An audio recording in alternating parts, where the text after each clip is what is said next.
Having babies. It's a part of so many people's life plans. But when it comes to starting a family, there's so many decisions to be made. One of which is when. For those who want kids, when is the ideal time to start trying? When is that magical age when we've achieved all the things we want to achieve, but are still on track with the so-called biological clock? Our knowledge of fertility, that is our ability to reproduce, and of age-related fertility decline, has a real impact on our aspirations and plans for family. But how much do we really know? And what could be skewing our knowledge? It's Fertility Matters, and it matters for women and men. It's episode 24 of Sister Doctor Squared, two sisters, two PhDs, relentlessly curious about too many things.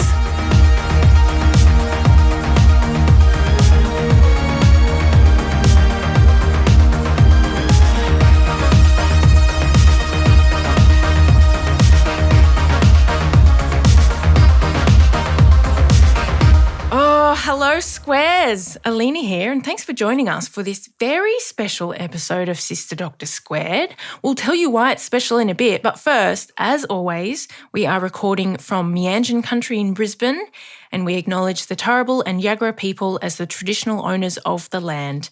We pay our respects to elders past and present and to all Aboriginal and Torres Strait Islander people listening to us now. Janine, sister, come in. How are ya? I am good. I am really excited about this episode, but before we share why, we are extremely excited to share that we have hit 3,000 downloads. Yes! Yeah! Thank you, Squares. Milestone! There's a lot of squares out there, and we keep finding more. There's a lot of squares. And, Aleena, I would like to raise that we have noticed something very interesting when we look at the stats in our podcast platform. We have a very large following from Mexico. Yes. And we don't really understand how this has happened. So we wanted to say hello. Should I say hola? Hola, Mexico. We have almost the same number of listeners from Mexico as all of the United States. So we just really would love to hear from any of you. How did you find us? Who are you? How did you find us? Why do you like us? What's going on? We love having you. Please let us know. Please jump on the socials, or you don't even have to do that. Just go on our website. Yeah. Go to the Connect page and send us a little message. Yeah. Because we just really want to know. Really want to know. Who are you? Yeah. Because it's started, and this has been going for a while. This has been going for a good few months. I love it. Maybe even 6 months, yes. So for some reason, something started and it's building. We want to know why. I love it. I love it too. Thank you so much. Now, There's squares everywhere. there are. And on that note, the last episode we did on space junk is now the most downloaded in the first week and month. Yes. That episode was fun. That was a It cracker. was. I particularly liked that bit of email banter, Janine, that you shared with some of the researchers whose work we covered. Yes. I'm talking about you, Rudvik Navalgund, who had some very kind words after the episode. And Rudvik also wanted to let us know that he enjoyed the theme music for the new What Can We Learn from David Bowie segment, which we premiered last episode thanks to composer Adrian Diary. And Rudvik let us know that he preferred the Squares and Rockers theme tune to the alternate fame-inspired science tune. So much banter from so many people about the new segment. Very pleased with that. I love that he shared that. I do. That's great. And we agree. And as you always say, Janine, what are we doing? We're building a community here. Yeah, we are. We're building a community of David Bowie and music and science-loving super nerds. Welcome to all of you. And do stick around because we've got another instalment of What Can We Learn from David Bowie coming up later this episode. Yes. And on that, from the people I've heard from, it's about an even split in terms of preferences for the different theme music options. Just want to put that out there. Really? But pretty split down the middle, yeah. That's because they're both great. I love both. I can't decide. That's right. All right, Janine, tell us what we're talking about this episode. Yes. All right. So this is a very special episode. And the reason it is special is that we are finally covering some of Aleena's research. Yay! Yay! You may remember Aleena took us through some of my research into the behaviour of satin bowerbirds in episode 7 quite a while ago. And now the shoe's on the other foot. I've been pestering Aleena about doing this for quite some time. She really has. And so, as we did in the last episode around our own research, in this episode, I will be covering Aleena's paper. Let's do it.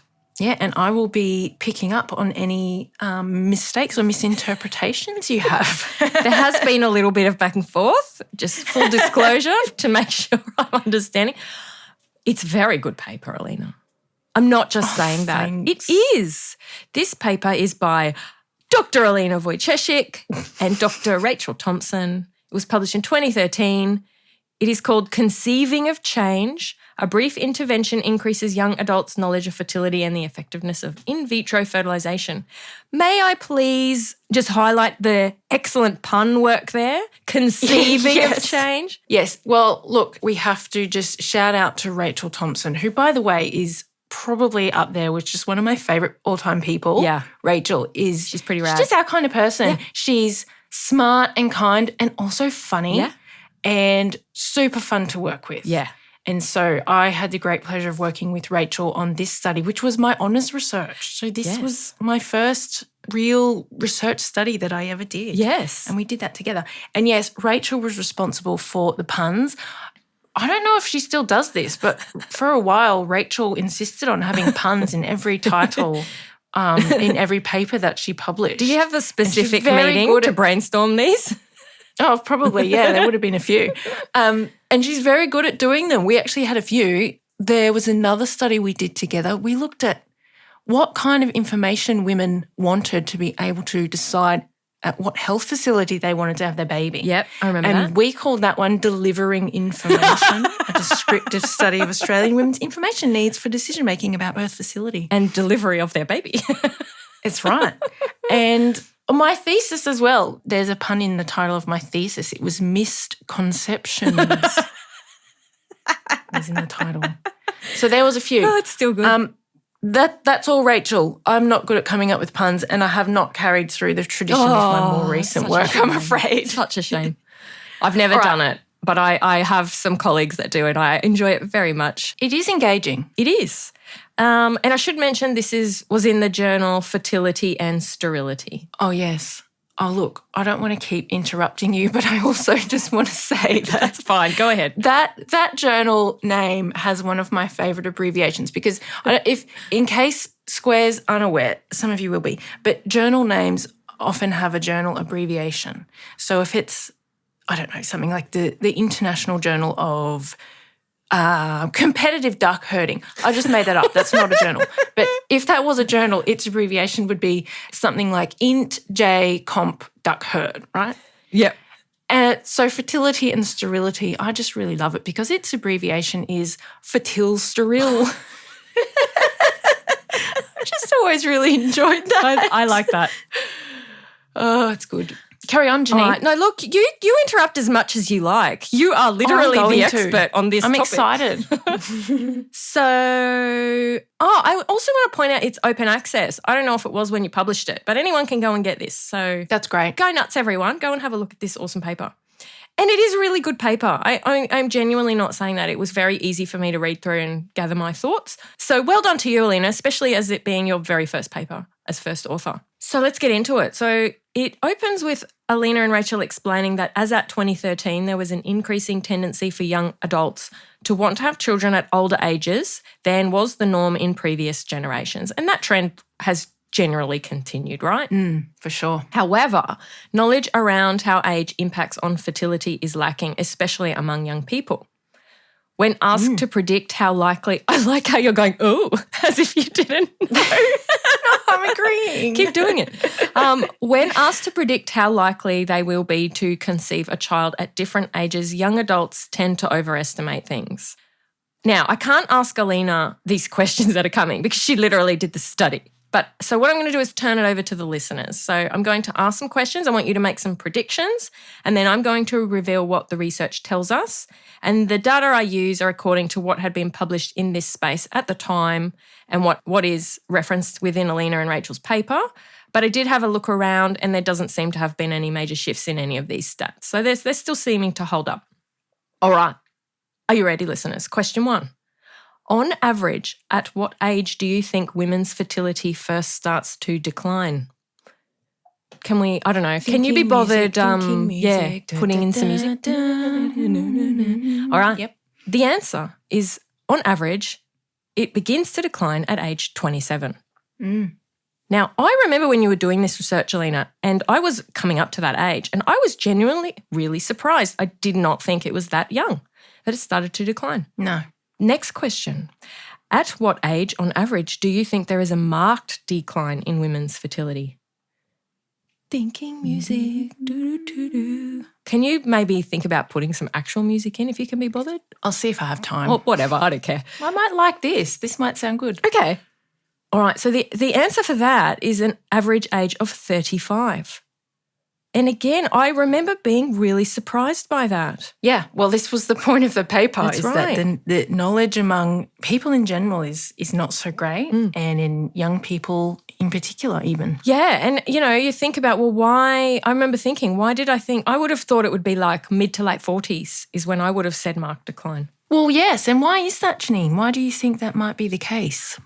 Well, I think I was certainly not in a massive rush to have children young, so you're kind of going, I'll do it later and it'll be fine, because you can think of examples in the media, celebrities that are doing it later, so you just cling to that thinking, oh, look, it's all good. Yeah, that's right. The media does contribute to misinformation and bias around this topic. All right, well, I've got one more question. This one is, at what age do you think men's fertility begins to decline? Thinking music. Yep. Now we've got the boys listening. Again, I was so surprised by this. On average, age 35. Yes. So it starts to decline on average at that age. That's right. Yeah. So in our show notes, we'll put up links to where these stats are coming from if anyone's interested in having a look at that. It's really important to point out that not only do we find fertility declining as we age, there is also an increased risk of pregnancy complications, increased risk of miscarriage, and increased risk of stillbirth and other health issues for the baby. So it's very significant. It's true. Not only do many young adults not realise the reality of when fertility begins to decline, there is also a growing use for assisted reproductive technologies such as IVF. And while these technologies are amazing, they may lead to a false sense of security in young people. That is, many may think they're going to be fine conceiving at later ages, and if not, IVF will be a straightforward and effective fix if required. Yeah. Previous studies have shown that 60% of men and women in relationships believe IVF would be successful for them if required. One study showed that 90% of women surveyed who did not yet have children believed IVF would work for them if needed. So that's what people think, but what does the data actually say? Well, in 2010, there were 61,774 assisted reproductive technology treatment cycles undertaken in Australia and New Zealand, and of these cycles, only 18% resulted in the birth of a live baby. Yeah, that's right. And again, it's just these assumptions that we have that are based on misinformation and inaccurate portrayals that we see in media and in other sources. And certainly one of the things at the time that we were concerned about was when IVF clinics are reporting their success rates, they may report them in terms of clinical pregnancies. And what that means is a pregnancy that lasts 20 weeks. Really? Even an ectopic pregnancy may be considered a clinical pregnancy. Really? So they're not necessarily reporting success rates in terms of the birth of a live baby, which is, of course, what people are seeking. That's right. When they go through these technologies and these treatments. Yeah. And IVF is also crazy expensive, if anybody out there doesn't know. It's very expensive. It's also invasive. It can be painful for women and extremely stressful. And again, they're amazing technologies that they have given many families the families that they want, but we need more information about what is involved and what it's going to cost in terms of time, well-being, money. Right. Yes, that's right. So what this is telling us is that many people may be making uninformed decisions around their family planning, and this may lead many to be unable to achieve their family aspirations, which may then obviously impact on their general mental health and overall well-being. So Aleena and Rachel were keen to test whether a specific intervention could improve understanding of how age impacts on fertility and the effectiveness of IVF. They also wanted to explore what effect such knowledge might have on the age at which people desire to have their own children. The early 20s is an excellent time to run such an intervention, and when this study was done, there had been no formal interventions published in this space yet. Yes, we were the first. You were. All right, so 137 university students were recruited to the study. They had an average age of 19, which is the perfect age range for this kind of intervention. Both women and men were recruited, and only those without children were included. This was a two-group pre-test, post-test design. What this essentially means is it's a before and after study. Participants were allocated to either a control or an intervention group. This was done via an alternate allocation process. Technically, it's not an RCT, but for all intents and purposes, it was. Yeah, so it's not a randomised controlled trial because when you do a randomised controlled trial, when you allocate people to the interventional control group, that's done randomly. And it's just because the survey design software we used could not do that. It could only do alternate allocation.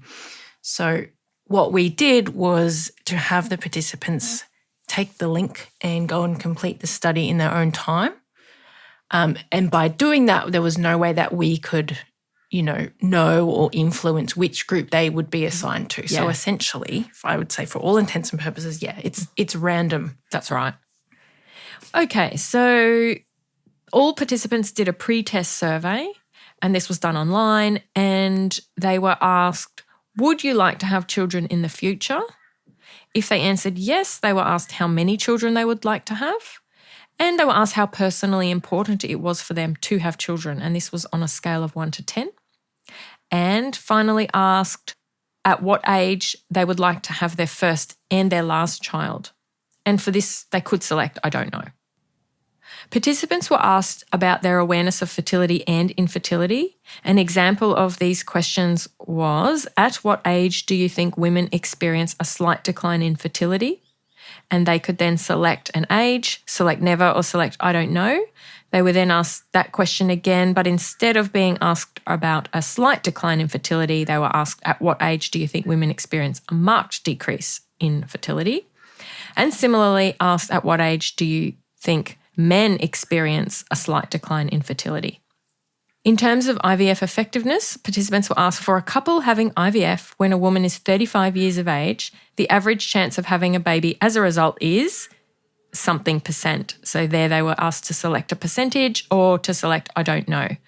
And then they were asked that question again, and then instead of it being the woman being 35, they were asked around age 40 and also age 45. Participants in the intervention group were given an online brochure which included information about things like the age of fertility decline in women and men and the success rates for IVF for women at ages 35, 40 and 45. The control group, on the other hand, were given an aesthetically identical control brochure, and this one was about home ownership. So it included information like the difficulty around buying a house, the average amounts owing on home loans at different time points. After reading the brochure, all participants were then asked to complete the same online survey and ask those same questions around fertility, IVF, etc. So let's first just look at what the participants were saying before they'd been given the information brochure. So all participants were asked, would you like to have children in the future? 86% said yes, and there was no difference between the intervention and control group. Of those that said yes, the majority wanted 1 or 2 children, and the importance of having children was ranked as high, and it was a mean of 7.7 out of that scale of 10. So let's look at the knowledge of fertility decline with age. Aleena and Rachel found that this was significantly better for the intervention group after they had read the brochure. So I want to point out that before reading the brochure, the intervention group scored 0.64 out of 5 on average. So very poor knowledge prior. But after the brochure, it increased to 4.18 out of 5. So, Aleena, what an excellent brochure it must have been. Seriously. Importantly, there was no change in the control group. So there was they didn't do any better. And it makes sense because they read about home ownership. So we wouldn't expect them to suddenly know more. That's right. And the mean for the control group stayed at less than 1 out of 5. So similarly bad. I just want to ask, Aleena, how random do you think this experience was for those in the control group? I was just going to say that. I think we need to discuss this. Well, that's right. And I think that I do remember, because at the end of the survey, the participants could type some comments and let us know if they had any thoughts about the study and what they had learned. Oh. And I remember at least one or two expressing some confusion about, I'm not sure why I was asked these questions about fertility after reading, this brochure about home ownership. But so what happens with studies like this is at the end, the participants are given a debriefing information. So we explained to them exactly what the study was about, what had happened, that they had been assigned to one of these groups, and that we were, what we were interested in was this. And those participants who had been assigned to the control group, we did give them the option to receive the fertility brochure if they were interested to learn about that. Oh, yeah, good. All right, so let's look at IVF effectiveness. Again, the knowledge of this improved significantly after reading the brochure for those in the intervention group, and there was no change in the control group. So for the intervention group prior, they only scored 0.36 out of 4. Again, very poor. And after, on the other hand, 2.79 out of 4. So a big jump there, which is great. For the intervention group, they reported that they wanted to have children at a younger age than before reading the brochure. This was the age at which they want to have their first child, and this was significant as well. Also, no change in the control group. And when asked about the age that they would like to have their last child, they wanted to have the last child younger than before they had read the brochure. And again, no change in the control group. So pretty cool and clear results. We can see that providing accurate information to young adults does improve their awareness of age-related fertility decline and the true effectiveness of IVF. And we also see that this information did lead to reassessment of when they would like to start and stop having children. It is interesting because we did not set out to influence people's reproductive aspirations in any particular direction. That was just exploratory, we were curious. We wanted to know if we are able to increase knowledge, what effect does that have on when people want to have children? So it was really interesting to see that. Totally. So I do need to raise the limitations, Aleena. Of course, yep. The main one being that you didn't follow the group to see if the knowledge persisted over time. Yeah, that's right. We tested their knowledge immediately after the intervention. Yes. And therefore, you weren't able to also look at whether this knowledge persisted and impacted on their decisions long term. Yeah, that's right. And asking people when they would like to have their first and last child is very different to actually assessing behaviour. When does that actually happen? That's right. Yeah, that's right. But, I think because they had rated being fertile and having children as highly important, we think that there's at least some motivation there to retain this sort of information. Well, I remember when I learned of this through you, I still remember those numbers. When I went back to read the paper, I already remembered it was 27 slight decline, 35 marked decline, because it was really relevant to me. Those numbers stuck in my brain. That's right. And I think, even if you don't remember the exact ages, I think the main message is that women's fertility starts to decline earlier than you probably think. That's right. And that men's fertility also does decline with age because people think that it doesn't. Yeah, that's right. Of course, the decision around whether and when to have children is a very big and complicated one. Knowledge around fertility is just one thing factoring into these decisions. Society and systemic issues can often mean that many individuals may not be able to conceive at the point of their choosing. Yeah, that's right. And in this space, we talk about the preconditions people have of having children. So it's things like, they might want to go through higher education, they might want to establish themselves at work first, be financially secure, find a stable partner. They might want to be married first. Yeah. They might want to own a home. These are all the things that ideally people like to do before having children. And doing all of that at the time when physiologically it's best to reproduce, that's really difficult for most people. Yeah. Well, that's certainly the dominant cultural narrative, isn't it? That that's the way you should be doing these things. That's right. And it's also really important because people who go through higher education are especially likely to delay having children. So I think doing this study in this population of uni students was relevant, I guess, twofold, because of their age and also because of the fact that they're going through higher education. That's right. So I really enjoyed reading this paper. Well done to the authors. Oh, thanks, sis. Thanks, Rachel. I only have one more question, and that is, can you tell us what you learned about home ownership?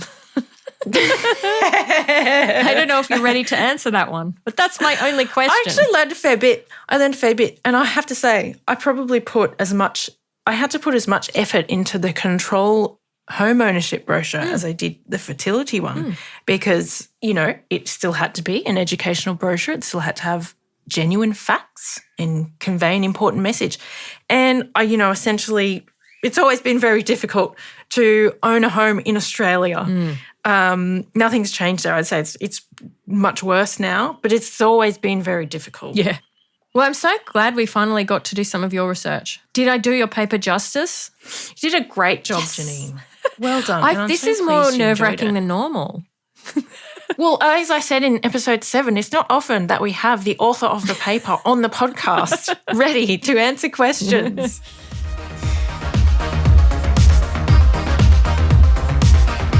Okay, my turn. So the study of mine and Rachel's that Janine just told us about was done quite a while ago now, and Janine and I wanted to cover some newer research in the fertility knowledge space. What's been happening in recent times? What else is going on that's potentially influencing our decisions about when to have babies?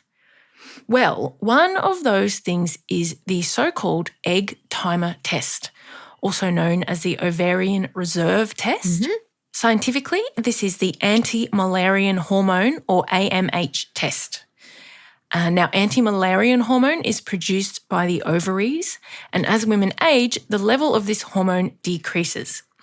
So the AMH test is a blood test that gives an indication of how many remaining eggs a woman has in her ovaries.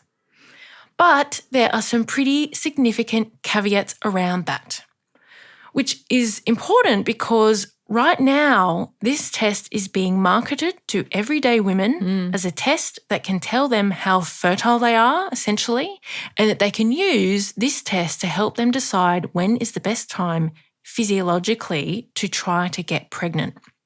The problem is the AMH test is actually not that great at predicting a woman's chance of conceiving. Not that great at all, because while it might indicate how many eggs are in reserve, it doesn't tell you anything about the quality of those eggs. And in fact, there's some evidence that shows that women with low AMH levels have the same chance of conceiving as women with normal AMH levels. So, why do we have this test? Does it have any purpose? What can it tell us?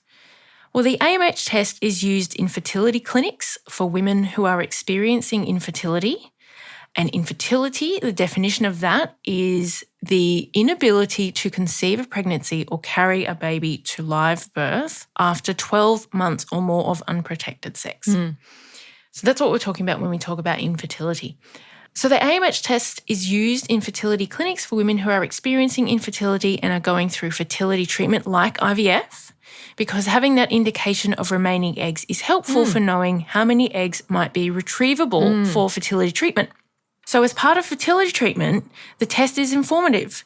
But for women who aren't seeking fertility treatment, the test is not helpful and actually it could be harmful. Have you heard of this test, Janine? Yes, I'm listening with great interest because I know many, many people who have done this test. It is really important. Now, what about you, Squares? Have you heard of this test? Maybe you've seen it advertised already because this egg timer test or ovarian reserve test is being promoted a lot in podcasts, in social media, particularly in the US, but also in the UK and Australia. And I suspect it has or will reach beyond that soon enough. And it's not hard to get, Janine. You can just go online yourself now and order this test, and then off you go to your pathology service to have your blood sample ready to be tested. So in Australia, this test is not subsidised. You As I said, you can order it yourself online, or you can order it through a doctor and pay out of pocket.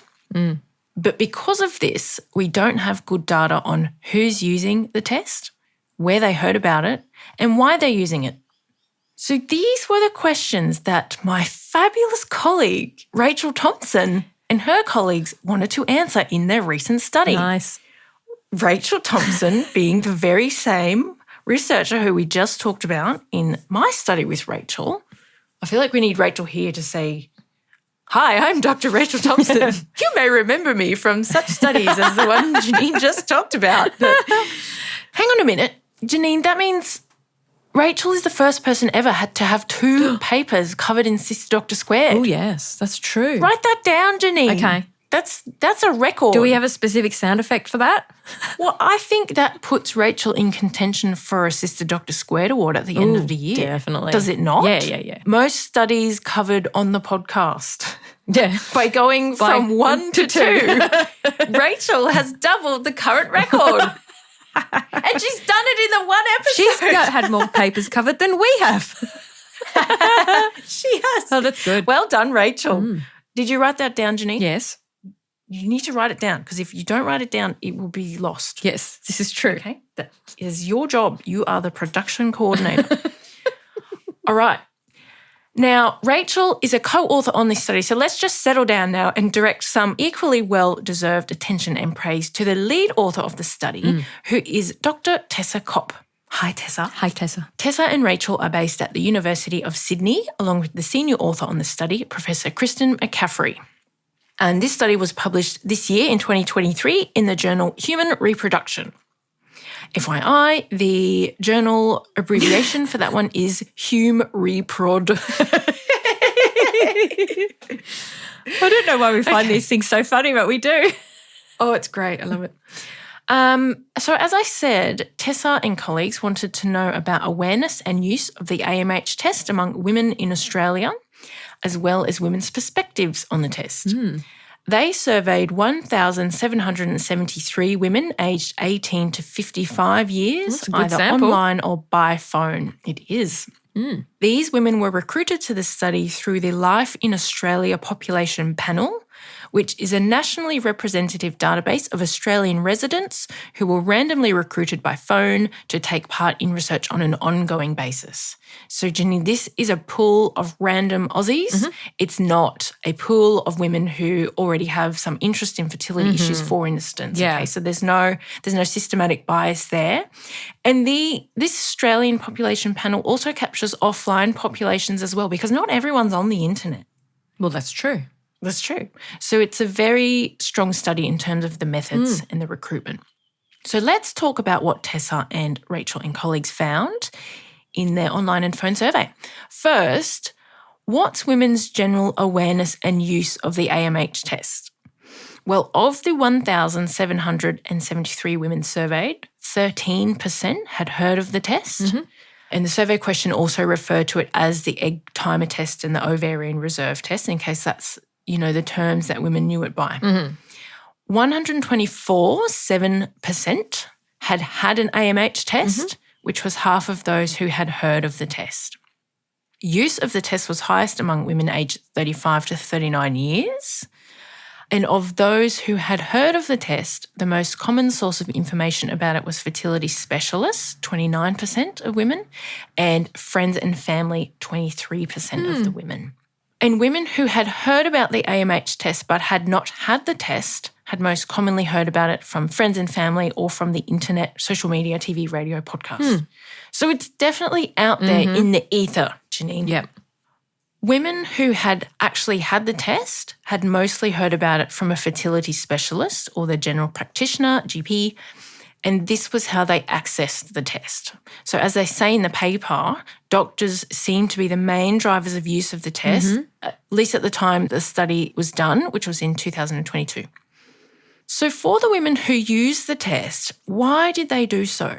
Well, just over half of these women said that they did the test as part of fertility treatment, which is good. This is the scenario where the test is most valid and informative. Another 11% wanted to know if a health condition had affected their fertility. So these are both medically indicated reasons for having the test. But 19% said that they did the test because they were thinking about getting pregnant soon and wanted to know their chances of conceiving, which is exactly what the test can't tell you, despite what the claims might be. Some of the other reasons for having the test were that women were curious about their fertility or that they were considering delaying childbearing and wanted to know if this was a good idea. Again, the test can't tell you that. So these latter findings are concerning because there's 1/3 of these women who took the test thinking that it could give them information which it just can't. And there's clearly some faulty information and advertising that is getting through to women. And this is undermining women's ability to make informed decisions, not only about family planning, but about taking the test in the first place. True. Right? Because they think it's going to tell them something which it can't. Yes. So certainly the claims that you might see from advertisers online and the like are not evidence-based. And the bottom line is really that when used outside of a fertility treatment setting, among women who aren't experiencing infertility, this test is not what it claims to be. And how much does it cost? Do you know? Well, I saw one particular website. They were charging 299 Australian dollars. That's not cheap.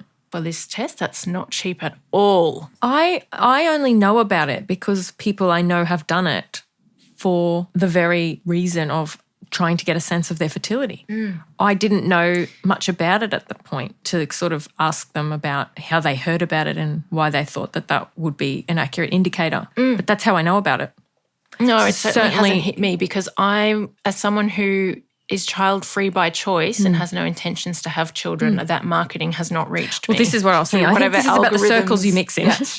It's right. That's right. So look, maybe some listeners out there are thinking, so what? It's just a blood test. Who does it hurt? Well, like mine and Rachel's paper talked about, people need accurate information to be able to make sound decisions about their family and future.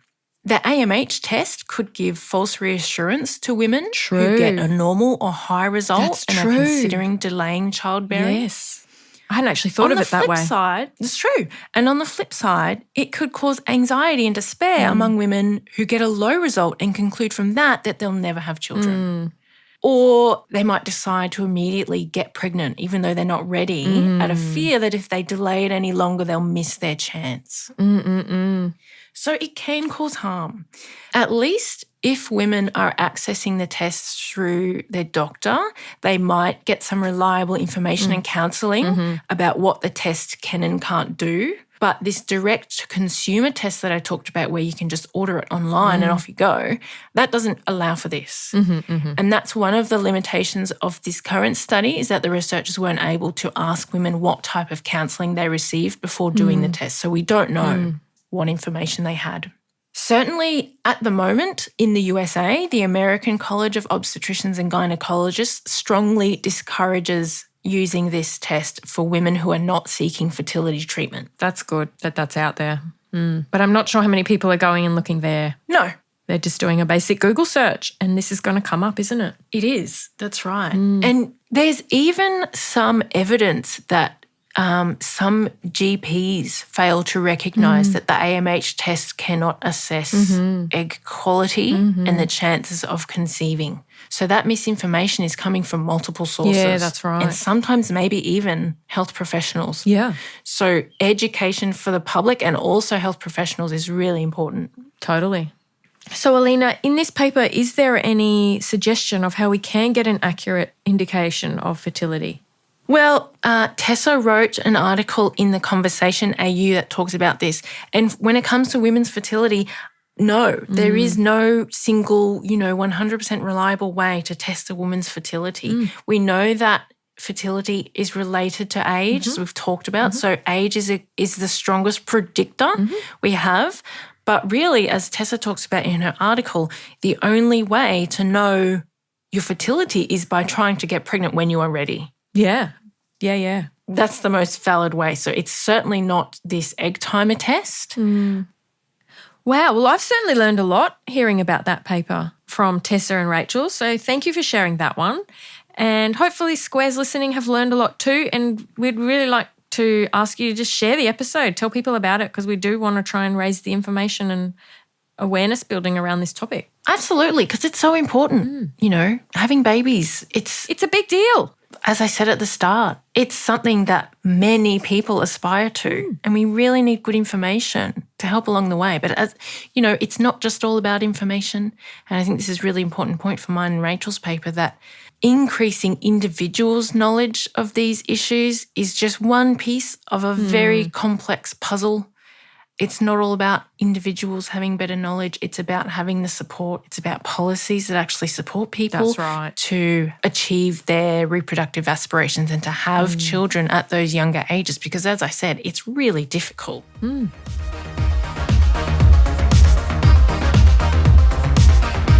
All right, Janine, let's have a bit of fun now. So what do we got? What are we doing? I'm going with Old Faithful in a Square today. Oh, good. I want to talk about the TV show Alone Australia, which has been... Oh, you're obsessed. Me and many others are obsessed. This has been on SBS in Australia. This is a series that's been done in many countries, but this year is the first time it's been done in Australia. For anyone that's not familiar with this, 10 Australians were dropped into the remote Tasmanian wilderness with a very small amount of stuff and have to survive. And the one that survives the longest is going to get a lot of prize money. It was absolutely fascinating and gripping from start to finish for me. I particularly loved seeing many of our First Nations people on the show and just hearing about their deep connection to country, just hearing them talk about that, seeing that. We have so much to learn from our First Nations people. And I really now want to focus in on one of the contestants. His name was Michael. He's a veterinarian. And I just want to point out that he obviously must not have done any invertebrate biology in his vet course, because he found some millipedes one day and he called them bugs. Oh, no. Now, bugs are one order of insects. They are... Look, you need to remind Squares that you did your PhD on millipedes, okay? I'm going to talk about that. This is where the passion comes from. This is a general issue. Calling all invertebrates bugs is a really big bugbear of many people with my training. Puns! Yay! Oh, can you do the pun alert? All right. Bugs are one order of insects. The true bugs are the Hemiptera. It includes stink bugs, cicadas, aphids, assassin bugs. Go and Google assassin bugs. Watch how rad they are. They have a mouth part like a switchblade. Anyway, I'm getting off track. Back to the millipedes. So he found some millipedes and he attempted to eat them, Aleena. Look, even I know that's ill-advised. This is, I thought, I'm going to raise this with you and see what your response is, because I mean, cyanide alert. Look, he was literally starving. I get it. But do not eat millipedes. I was just screaming at the screen. No. They are toxic. All millipedes are toxic to varying degrees because they have evolved to have various defensive chemicals to prevent being eaten and being attacked. Many release quinones. These taste foul. They'll stain your hands, irritate your eyes. Like, they'll just taste bloody awful. And I think anyone who tried to eat a millipede that is producing quinones would probably spit it out. This is exactly what Michael does. He puts it in and spits it straight out. I think if you did swallow it, you would probably get a stomachache. Right. But let me tell you about the order of millipedes, the Polydesmata. This is the largest order of millipedes. The millipede species that I worked on belongs in this order. And often when I'd be sitting in the lab all alone doing my little mating experiments, I would smell this strong waft of almonds. And I think, what's that? What's that smell that they're emitting? And so I went off and did some investigation and I came to learn that they were releasing hydrogen cyanide, Aleena. Yes, cyanide alert. This is also what happens when you happen to be the first person working on a new group of animals. Right. Which was me. In case anyone doesn't know, hydrogen cyanide is extremely toxic and deadly. In large enough doses, it will stop cellular respiration. So this is the thing that your mitochondria do to keep every cell of your body alive, generating energy. You know, it keeps you alive and stuff. So obviously the millipedes I was working on were not emitting enough for that to happen, or I wouldn't be here talking to you now.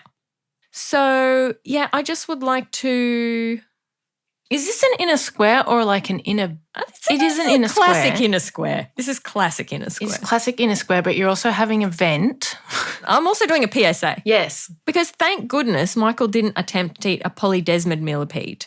What he had tried to eat was a Portuguese millipede. This is an introduced species found in many parts of Australia. It's a huge problem in Perth, where I lived for many years. So anyone listening in from WA and Perth will be all too familiar with this. This is not from the polydesmid group. It's from the order Julidae. They released the quinones that I mentioned before. But so just look, I'm just going to end on this PSA. Please don't eat millipedes. Please don't handle millipedes. If you don't know what you're dealing with, don't disturb them, don't kill them, just leave them alone. They're a really essential part of ecosystems, being detritivores. They're really rad. Just leave them be. That's right. And if you don't want to upset Janine and other invertebrate biologists, don't call them bugs. You may call true bugs bugs, and that's it. That is correct. I'm finished.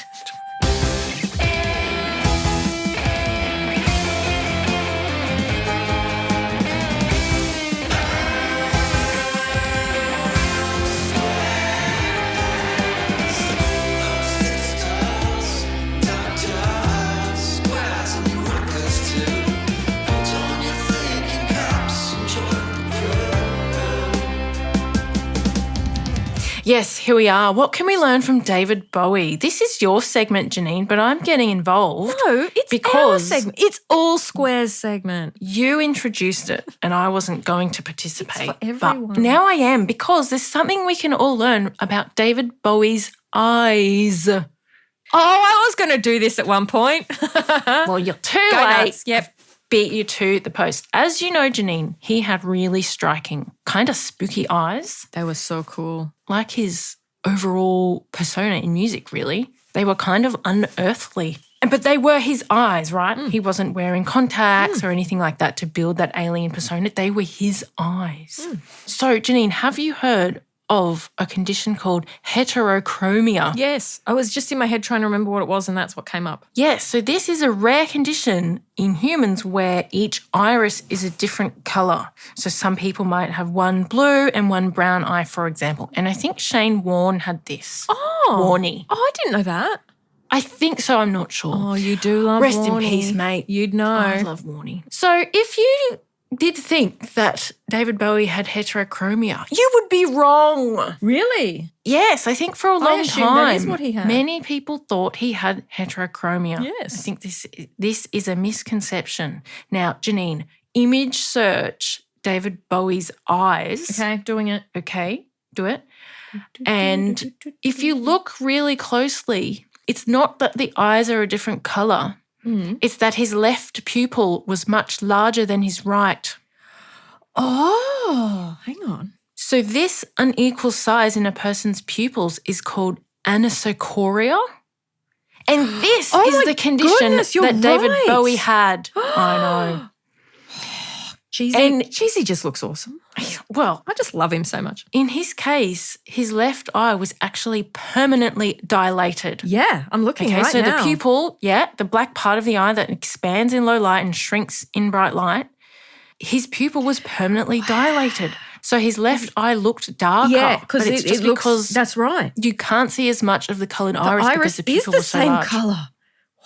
It is. And this is also what gives that left eye that really alien, eerie, freaking cool look. Yes. Right? Totally. What I think is kind of funny about this is in photos, because his pupil is so big, he would get like really mega red eyes. I just saw that on one And of you can see, you can find some of those as well. Yeah, I've just got one here. I just Googled David Bowie's eyes and I'm image searching Exactly. that. Do that. There's some, if you come across like artistic impressions, they might have different coloured eyes, but I think that speaks to the misconception. They do. Actually look at photos, you will see that it's the pupil. So what happened, Janine? Do you want to know how? Yeah. Like, is this a came genetic to be? condition? What is this? It was love, Janine. What? He got into a fight over a girl. His mate punched him in the eye way. and it scratched the eyeball. Oh, my goodness. And paralysed the muscles that contract the iris. What? It's true. Wow. And he came to be quite grateful to his mate for this. Clock him in the face, because David Bowie liked that it gave him that edge and it contributed to his mystique because it really does. Well, that's definitely looking at the glass half full, isn't it? We can learn so much from this person. Well, you can read more. There's an article in The Conversation by Kevin Hunt that talks all about this. Oh, yeah, share that. And David Bowie did not have heterochromia. He had anisocoria brought on by love and fisticuffs. So this happens because of physical injury? In his case, that is what happened, Okay. yes. Wow. I love this segment. I'm learning so much.